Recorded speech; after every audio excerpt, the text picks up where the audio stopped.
tudo bem? Seja muito bem-vindo ao podcast da Catedral.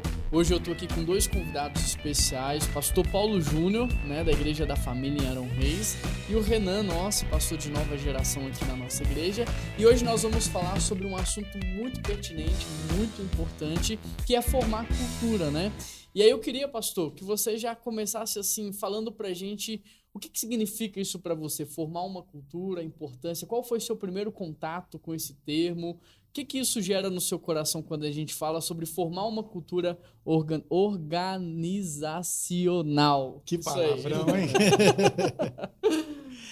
Poxa, a questão da cultura, ela precisa ser compreendida nos seus vários aspectos. É isso aí. A gente tem a cultura que a gente sempre fala, isso é bom ou isso é ruim? Isso não é bom nem ruim, é cultural. Beleza, é um aspecto interessante se olhar a cultura, A cultura das organizações, elas fazem parte da maneira com que as organizações existem. Inclusive, às vezes, você é um profissional, vamos pensar assim, você é um profissional na área de almoxerifado. Você trabalha numa organização, numa empresa, como almoxerife. Você muda de empresa para trabalhar no mesmo, na mesma função. Você chega lá e descobre que... É verdade. Outro mundo. Outro mundo. É Por quê? muito diferente. Muda não é a função, mas muda a cultura na qual você vai trabalhar a função. Tudo está envolvido. E muitas pessoas, às vezes, têm dificuldade de se adaptar. Não a função, o saber fazer, mas a cultura da nova realidade que ele está enfrentando. E você, Renan, qual que é o seu contato? O que gera no seu coração quando a gente pensa em cultura aí? Para mim, cultura não é algo que surge do nada, não é algo que se cria do nada, A cultura é como um rio, que ele leva um tempo para cravar o leito, mas depois que crava também vai automaticamente. Então, por exemplo, na família da minha esposa, eles acordam todo dia cedo, todo mundo para tomar café da manhã junto. Quando a gente está lá, por mais que a gente não precise acordar cedo, a gente acorda para tomar café, porque é a cultura da casa. Você se amolda? Você se amolda ali na cultura, porque você está chegando e já está pronto ali na cultura. Na opinião de vocês, existe um ambiente sem cultura? Ou não? Todo ambiente tem uma cultura. Mesmo que ela não tenha sido intencionalmente gerada, todo ambiente tem uma cultura ou não? Tem ambiente que não tem uma cultura propriamente dita. O que vocês acham? Pastor, começa aí. De fato, eu acho que todo ambiente tem uma cultura. Acredito que sim, porque a cultura em si, ela não precisa ser implantada. Talvez ela é estudada, mas ela não foi implantada. Ela foi gerada, às vezes com intencionalidade, às vezes com naturalidade. Mas o ponto é, todo o ambiente está influenciado por algum tipo de cultura. Sim. Seja intencional ou não, Acho que um ambiente que não tem uma cultura intencionalmente gerada pode ser bom e pode ser ruim. Porque pode ser como um carro sem direção, E aquilo ali pode gerar um acidente. Mas pode ser bom porque, de maneira muito natural, aquelas pessoas estão gerando uma cultura agradável. Eu acho que, assim, quando não é intencional, por mais que a cultura seja agradável e seja boa, talvez ela não tenha muita direção.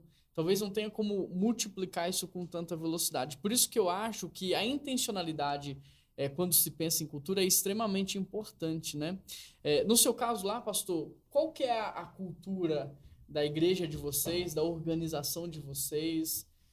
Bem, eu quero começar dizendo que eu sou bastante intencional. Eu tenho bastante cuidado com tudo que vai ser feito a partir de um propósito. Legal, muito bom. Dentro de uma visão, Porém, eu quero, antes de falar sobre a nossa cultura específica, eu quero te dizer que eu acredito que existem algumas brigas que não são... que eu não acho que há necessidade de você... Entendi. Não vale a pena lutar elas. Não vale a pena lutar. Eu concordo também. Então vamos dar um exemplo.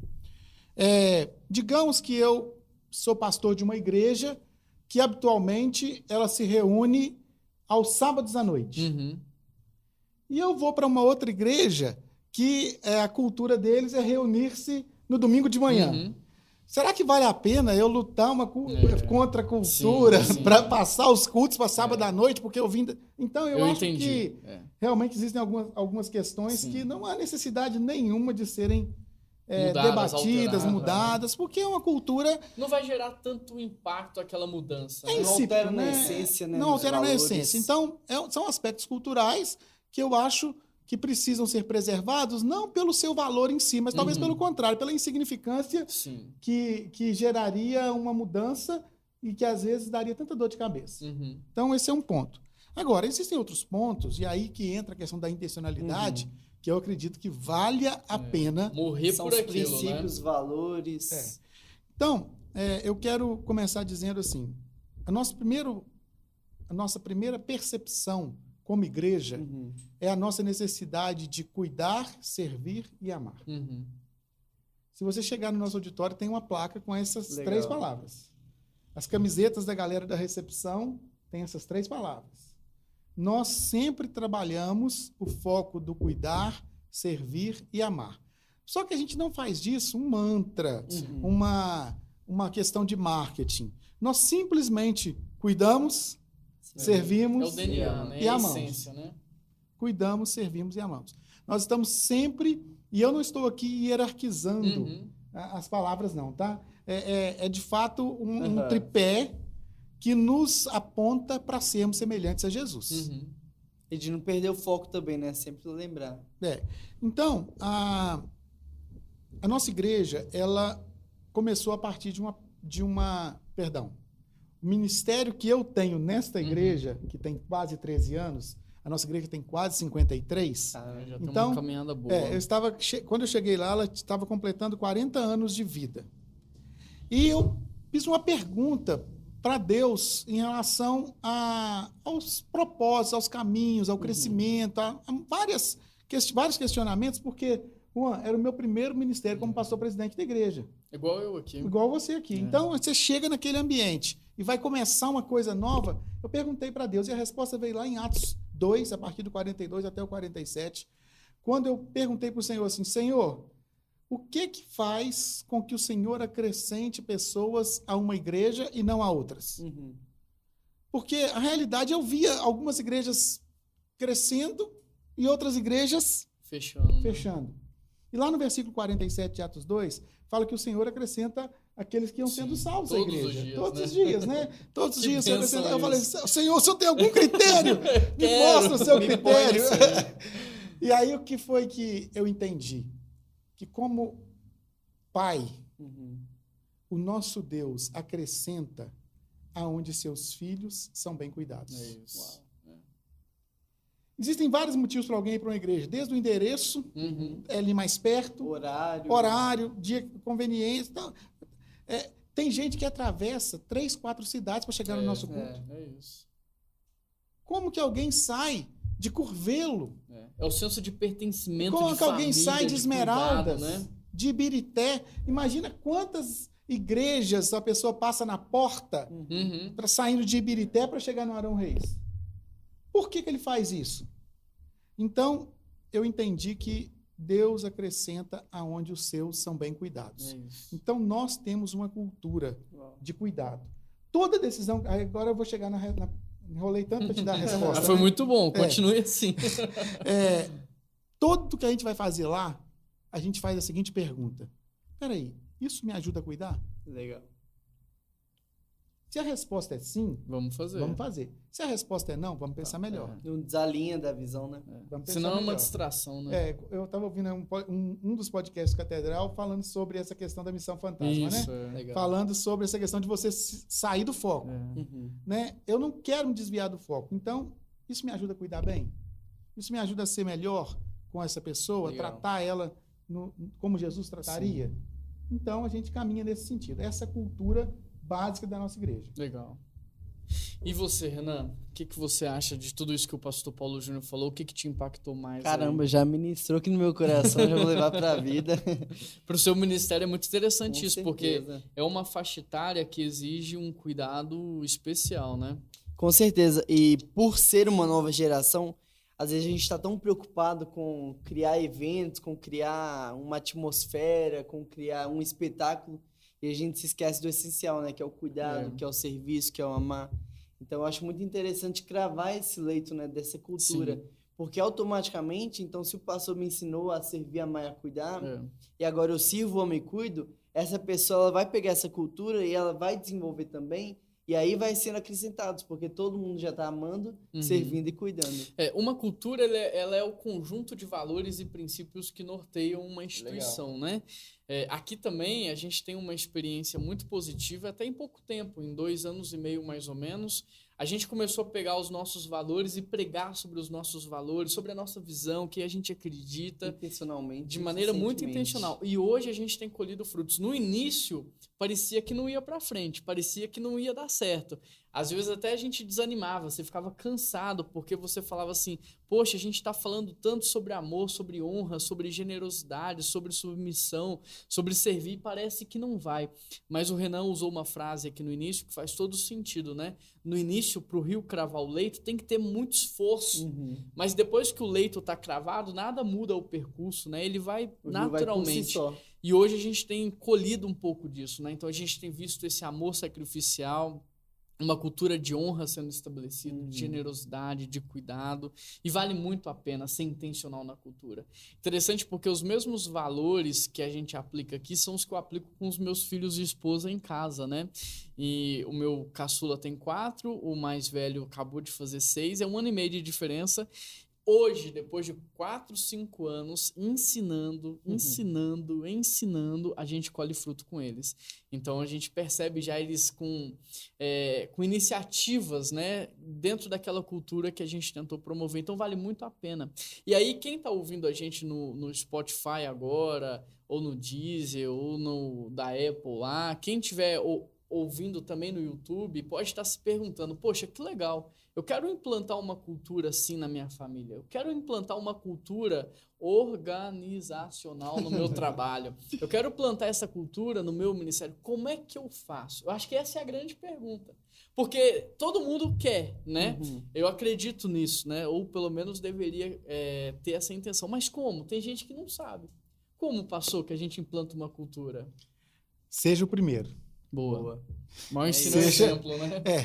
Seja o primeiro. Eu entendo. Existe uma expressão, Juan, que ela teve um tempo que ela teve muito na moda, que é o líder servidor. Né? O líder que serve.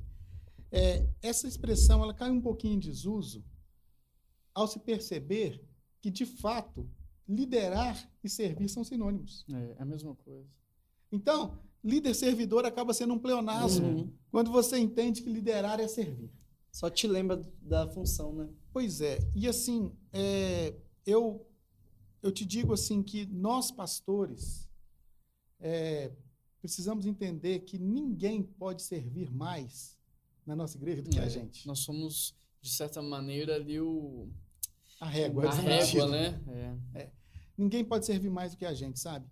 Ninguém pode ser mais exigido no cuidado, no serviço, do que a gente mesmo faz. Então, eu tenho um time de líderes excepcional. Não só os times de pastores que trabalham comigo, mas os líderes de célula, os líderes de curso, a minha equipe de recepção, a minha equipe que trabalha no Ministério Infantil, a minha equipe de músicos, de artistas, todas as equipes que trabalham conosco, eles sabem que ninguém pode servir mais do que o líder. Se ele lidera uma célula, ele é o que mais serve.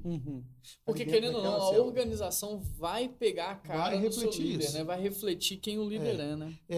Eu estive num evento no Rio de Janeiro, há um tempo atrás, eu não vou citar o evento aqui por questão ética, e na hora do almoço, eu estava na fila do almoço e algumas pessoas vieram me tirar da fila. E elas falaram assim, não, aqui no nosso meio os pastores se servem primeiro. E eu disse assim, por favor, não faça isso comigo, porque na minha cultura os líderes se servem por último. Nossa, legal. Né? Existe inclusive um livro com esse nome. Né? Nós, os líderes da igreja, somos os que servimos os outros, literalmente, na mesa. Nós ficamos ali e quando termina, se sobrar, a gente come. É isso. É o pai, né? Se sobrar, a gente come. Né? Então, nós lá na igreja temos esse cuidado de servir os nossos. Nós somos os servidores. Legal.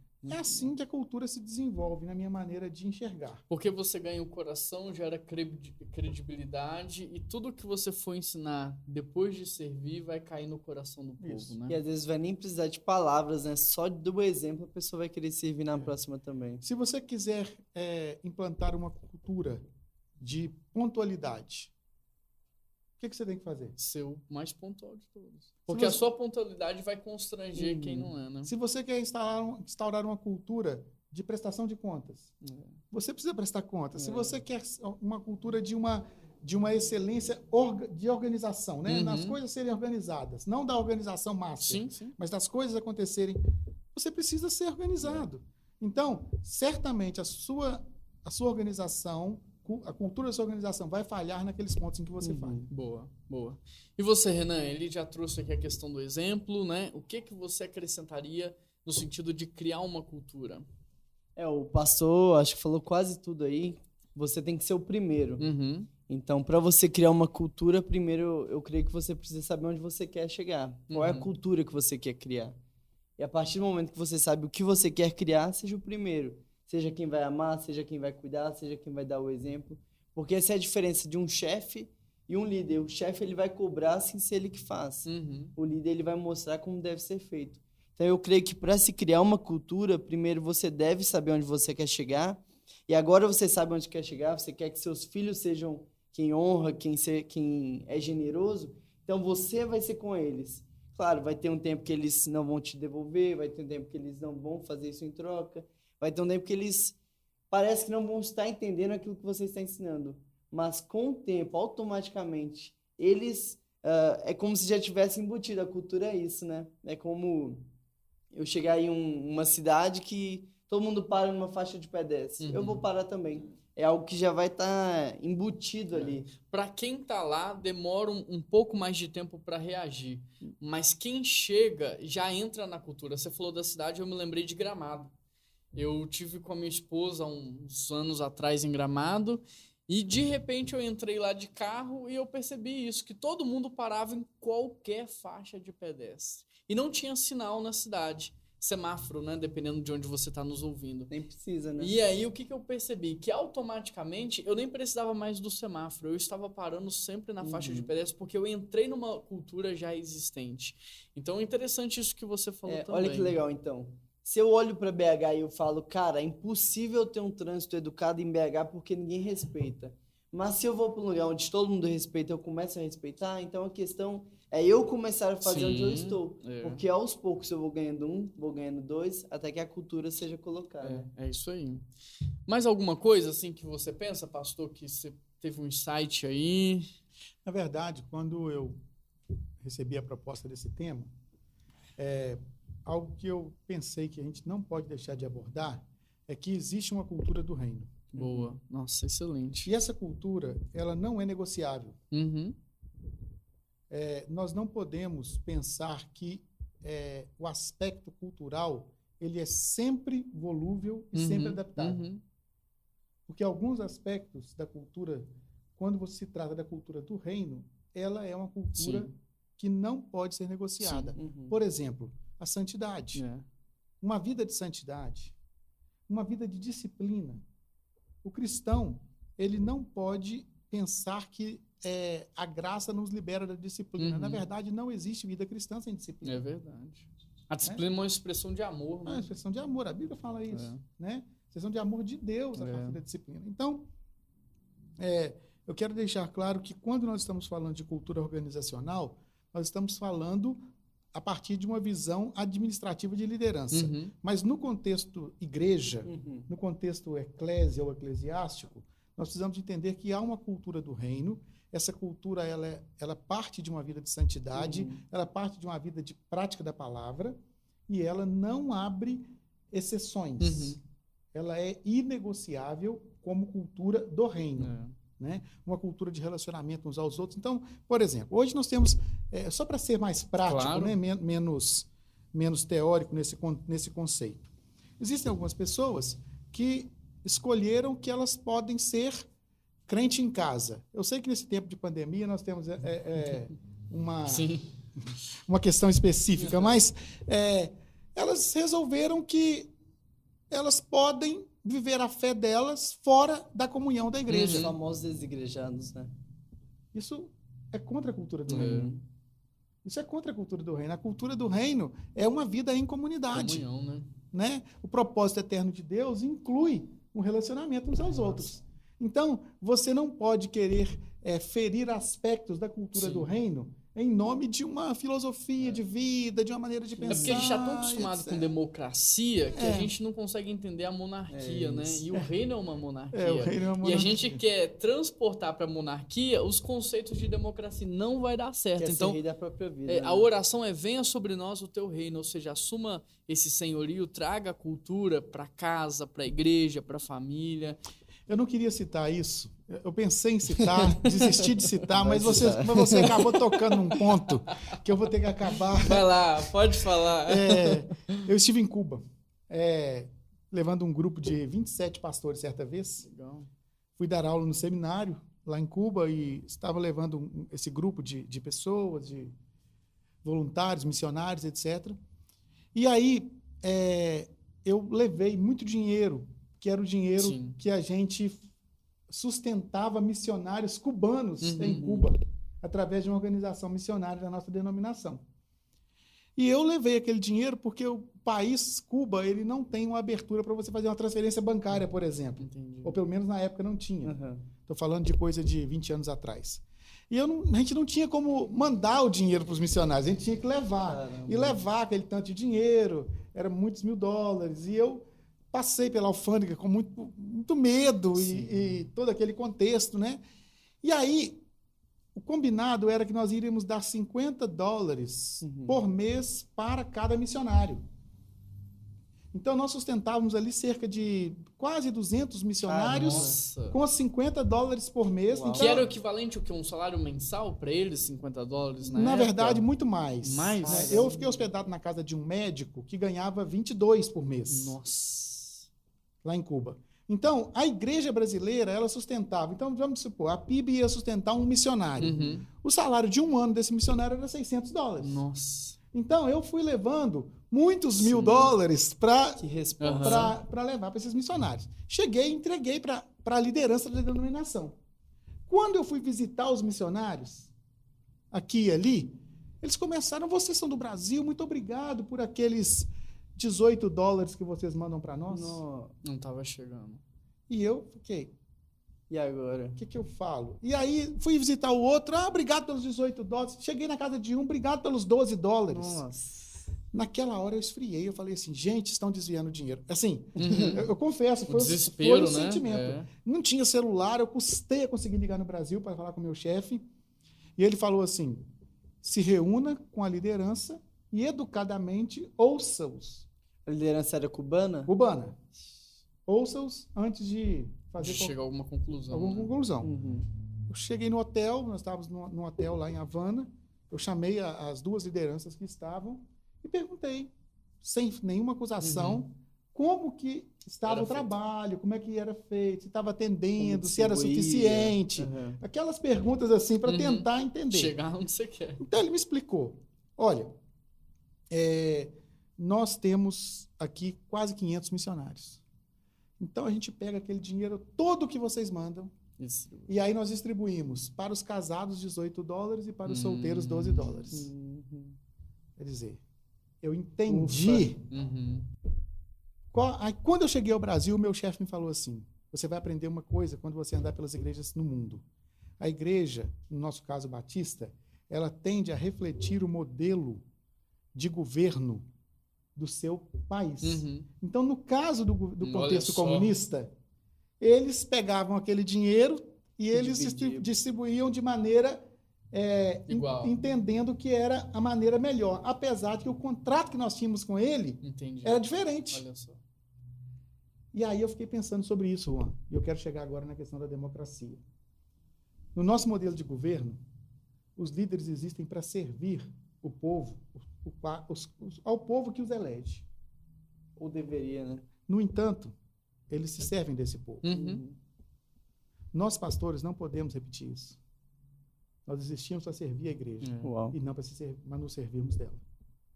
É isso. Isso muda tudo. Caramba, pode acabar. E isso tem tudo a ver lá com a questão de que Deus vai acrescentar justamente igrejas que são saudáveis nesse sentido. O Pai não vai confiar em nós, pessoas que Ele ama, pra gente deturpar, usá-las pro nosso bem próprio, né? É isso.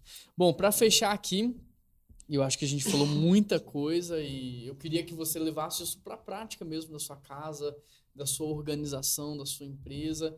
Então, você precisa de uma direção, de uma visão, seja o reino de Deus, seja os valores da Bíblia. Se você não conhece a Bíblia é um livro incrível, de muito conhecimento. Eu recomendo você estudar a Bíblia.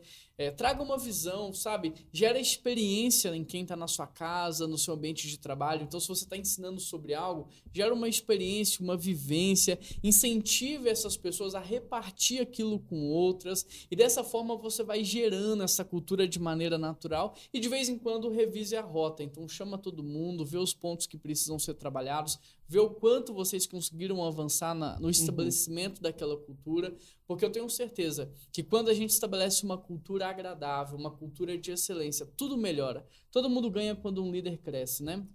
E não tem como crescer e todo mundo ganhar sem o serviço. Eu acho que se tem uma cultura que a gente precisa implementar no nosso meio, é a cultura do serviço. É a cultura do amor sacrificial, é a cultura do repartir, principalmente nos dias que a gente tem vivido hoje, né? Então fica com essa palavra no seu coração aí. Eu espero que você tenha gostado. Vou deixar os pastores aqui se despedirem e eu volto para encerrar e fechar o nosso programa. Renan, despede aí do pessoal. É isso, só para concluir, eu acho interessante que antigamente a cultura que se passava de geração em geração é que se deveria respeitar os mais velhos, mas ao mesmo tempo os que tinham pouca idade não eram respeitados. Eu acho que hoje é interessante a gente aprender a respeitar os mais novos e passar para eles culturas que vão influenciar e mudar o contexto que a gente vive. É isso aí, gente. Deus abençoe, um grande abraço e viva a cultura. Cultura do reino. Amém. Cultura do reino. Servir, cuidar e amar. Isso Jesus te abençoe. Pastor Paulo Júnior, obrigado por ter aceito o nosso convite. Me senti muito honrado, viu, com a sua participação, sua visita aqui hoje. A gente ficou muito feliz. Então, obrigado mesmo. Aqui é a sua casa também. Sempre que precisar, a gente está à sua disposição, viu? Que bom. Eu vim hoje também para aprender, porque a gente quer ter um podcast lá também. O canal vai ser legal um dia a gente fazer. Legal. A gente vai ajudar. O que a gente puder fazer, a gente ajuda também. Pessoal, que Deus abençoe muito vocês. Se vocês estiverem no Spotify, compartilhe aqui esse episódio aí no WhatsApp, no grupo da família. Se estiver no YouTube, deixa o seu like aqui, assina o nosso canal. Isso é muito importante. Compartilha. Né? Dessa forma, você está fazendo parte daquilo que Deus está fazendo, compartilhando esse conteúdo e ajudando a propagar uma mensagem de esperança. Um grande abraço e até semana que vem. Deus abençoe vocês.